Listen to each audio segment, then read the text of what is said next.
Halo Bapak Ibu dimanapun berada, pada sesi kali ini kita akan lebih membahas mengenai stimulasi aspek sosialisasi dan kemandirian. Di periode usia 21 bulan ini, anak diharapkan dapat menunjukkan sesuatu yang diinginkannya tanpa menangis atau merengek.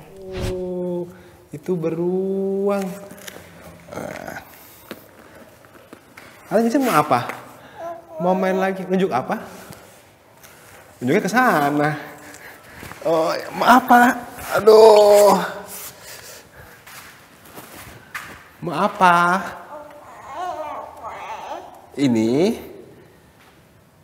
mau kuda poni ini. Oh, wah. Bagus ya. Di usia ini, anak diharapkan dapat menunjuk, menarik, atau mengeluarkan suara-suara yang menyenangkan saat ia menginginkan sesuatu. Seperti yang sudah kita bahas pada sesi sebelumnya, bahwa kemampuan komunikasi verbal anak pada usia ini memang masih seringkali terbatas. Hal tersebut karena seringkali anak usia ini masih memiliki perbendaharaan kata yang terbatas, belum lancar bicara dalam kalimat, dan seringkali pengucapannya pun belumlah jelas.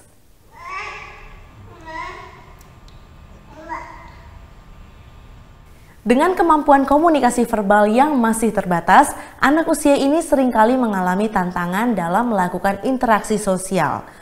Untuk itu, penting bagi kita orang tua mengembangkan kemampuan komunikasinya sehingga anak dapat juga mengembangkan kemampuan sosialisasinya dan menjadi lebih mandiri.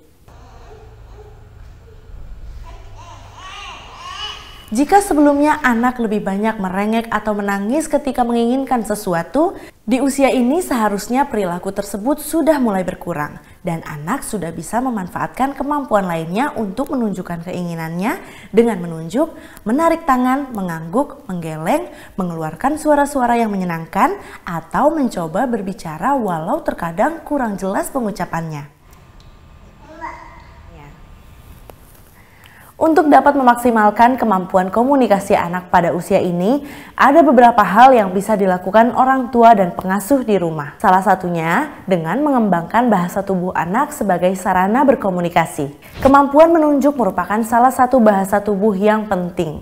Keterampilan menunjuk dalam berkomunikasi juga kita gunakan untuk menarik perhatian orang lain pada sesuatu ataupun untuk menunjuk pada sesuatu yang kita inginkan. Apabila buah hati kita masih lebih sering merajuk atau menangis saat menginginkan sesuatu, kita dapat mengajarkan buah hati untuk menunjuk apa yang diinginkannya seperti dalam video berikut. Ini namanya harimau. Ini namanya kancil. Ini lampu. Tut. Loh, nyala lagi yuk. Wah, ada lagi nih. Ini namanya ular. Ini namanya harimau. Mana lagi ya? Wow. Kalau yang ini, yuk kita tunjuk lagi yuk. Kalau yang ini namanya kancil. Bobo. Oh, kancilnya bobo. Dalam video tampak orang dewasa membantu anak untuk menunjuk pada buku yang dipilih anak dan juga menunjuk pada gambar. Bila anak belum dapat menunjuk, maka orang dewasa juga dapat memberikan bantuan fisik dengan membentuk jari telunjuk anak menunjuk dan membantu mengarahkan jari ke gambar. Jika anak menunjuk untuk meminta sesuatu, Bapak Ibu bisa ucapkan lagi nama bendanya agar kata-katanya terserap anak. Selain itu, sering-sering saja mendeskripsikan lewat kata-kata kegiatan yang sedang dilakukan. Misal, saat kita mengambil gelas hendak minum. Kita bisa ambil gelas dan berbicara ke anak, "Ibu ambil gelas ya, mau minum?" Oh, gelas. Iya, gelas. Iya, gelas.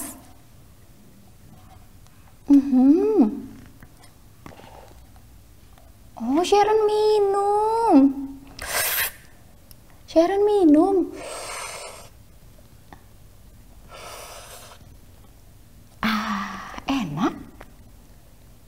Enak.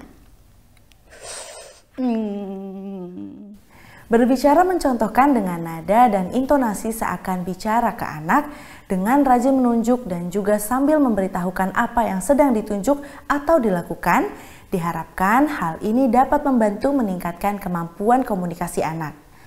Berkembangnya kemampuan komunikasi ini diharapkan akan membuat berkembangnya pula kemampuan sosialisasi dan kemandirian anak.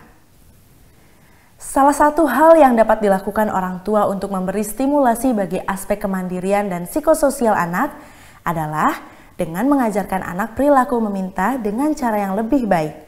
Misal, mengadahkan tangan, menunjuk, atau bahkan menyebutkan yang diinginkannya. Selain daripada anak menangis atau merajuk saat meminta sesuatu. Seperti kita lihat dalam video berikut. Iya, yang ini. Oh, yang ini atau yang ini? Ayo, dipilih. Ayo, yang mana? Yang ini atau yang ini? Yang mana? Yang mana? Tangan yang mana? Ayo. Tunjuk. Dengan kegiatan ini, anak diajarkan untuk menunggu dan mengungkapkan sesuatu yang diinginkannya, bukan dengan tangisan atau merajuk. Dengan diajarkan menunjuk, anak menjadi memiliki cara mengkomunikasikan keinginannya tanpa harus menangis. Jika saat anak menangis atau merajuk, kita segera memberikan apa yang diinginkan anak menjadi belajar bahwa ia dapat memperoleh apa yang diinginkannya dengan merajuk dan menangis, bukan dengan komunikasi yang baik. Selain mengajarkan bahasa tubuh, kita juga perlu terus mengajarkan anak menyebutkan nama benda atau aktivitas yang dia ingin lakukan. Seperti tadi di video, ucapkan kata dengan berulang untuk memancing anak untuk mengikutinya.